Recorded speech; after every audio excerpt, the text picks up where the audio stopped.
Hey, it's me, Mikey. In this video, I'll be going over the basics of animation, as well as a few of the 12 principles that have helped me the most.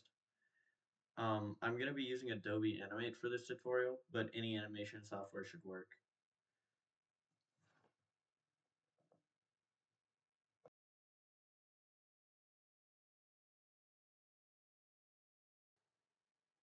Okay, so here's the ball bounce that I've animated a little bit incorrectly to show you guys how to improve your animations.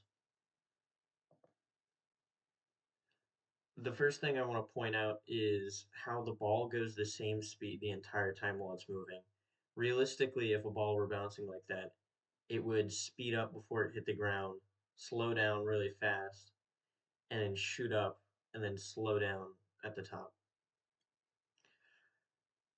You can fix this with one of the principles of animation called slow in, slow out, where you slow the ball down when it's going into a motion and out of a motion. In this case, since it's bouncing, it's hitting the ground pretty fast, so we don't do the slow out.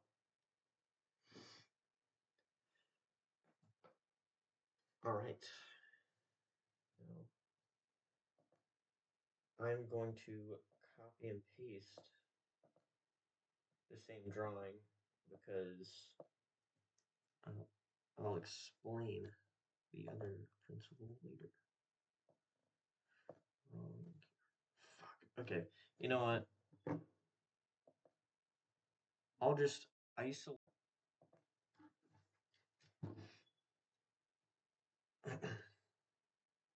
Okay, so here's the ball bounce that I've animated a little bit incorrectly to show you guys how to improve your animations. The first thing I want to point out is how the ball goes the same speed the entire time while it's moving. Realistically, if a ball were bouncing like that, it would speed up before it hit the ground, slow down really fast, and then shoot up and then slow down at the top.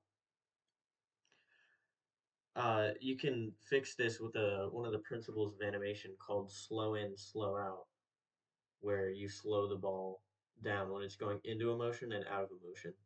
In this case, since it's bouncing, it's hitting the ground pretty fast, so we don't do the slow out.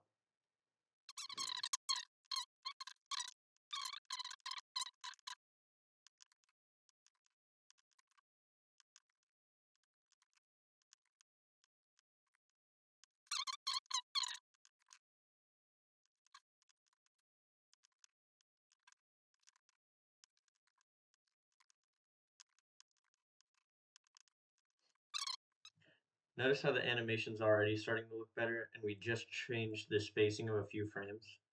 That is how powerful slow in, slow out is. I use this at least once in every animation, if not many, many times.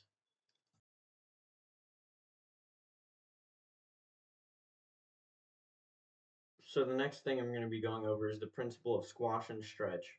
So what squash and stretch is it's where you stretch out an object and squash it when there's any speed. So if something's like for example, if something's moving really fast, you stretch it out to where it's like vertically pretty thin but horizontally pretty wide. But if that same object's like stopped really fast, it would instead squash. And then like the opposite for vertical movement. If something was falling down really fast, you'd probably squash it, and like vertically like that. But then when it like hits the ground, you'd stretch it out horizontally. Squash and stretch can also be used to show material. So softer things they'd squash pretty well, but harder things wouldn't squash as much.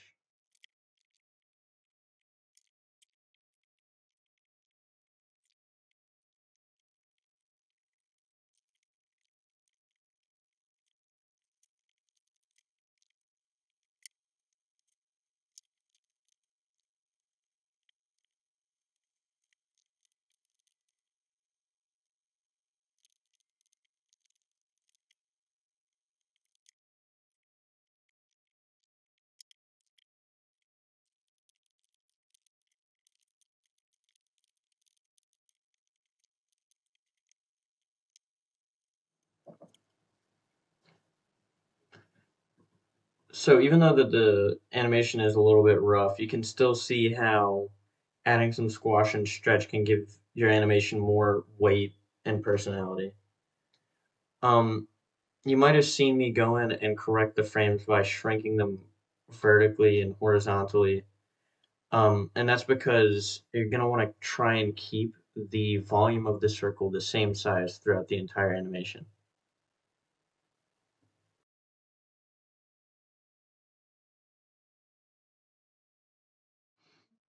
Okay, so the next principle I'm going to be going over is exaggeration. And what exaggeration is it's where you take a pose that a character is doing or a movement that's happening on screen and you exaggerate it a lot so people can tell what's happening really easy. The motion becomes like a lot more easy to read. It also plays into squash and stretch a little bit, as you'll see here. I have this ship which is moving, flatten a ton and stretch out when it launches forward to show that it's going so fast that like it would stretch out the ship.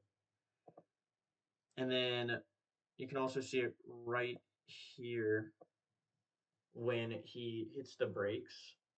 You see his eyelids kind of lunge forward. He is pressed up against the thing, and the ship flattens. So, like I said, this is something that is used to make your animations easier to read and show that an action is happening.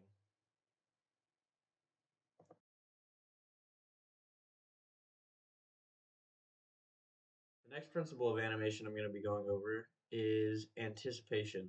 Now, anticipation often uses exaggeration because they both help make an action more readable, and if you combine them together, it makes it like a lot easier to read and it makes your animations flow better.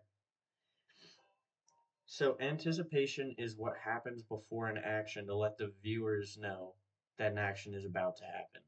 And it makes your animations, again, just a lot easier to read. So the example here is right before the ship blasts off really fast, it slows down and lets you visually know that it's about to jet off. And then right here,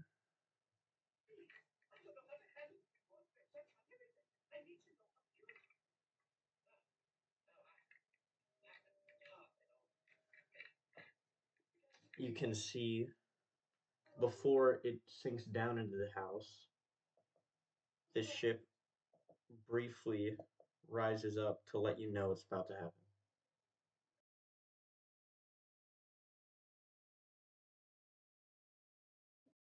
The final principle I'm going to be going over is follow through. It's very similar to anticipation, but instead of before an action happens, it's what happens after the action's done. So you can see right here when the spaceship stops, how instead of just stopping right here, it continues forward and then kind of jolts back into place. This makes the stopping feel a lot better. Like it makes your action feel a lot better, especially like seeing an action wrapped up because if an action just stops suddenly, it just doesn't look realistic.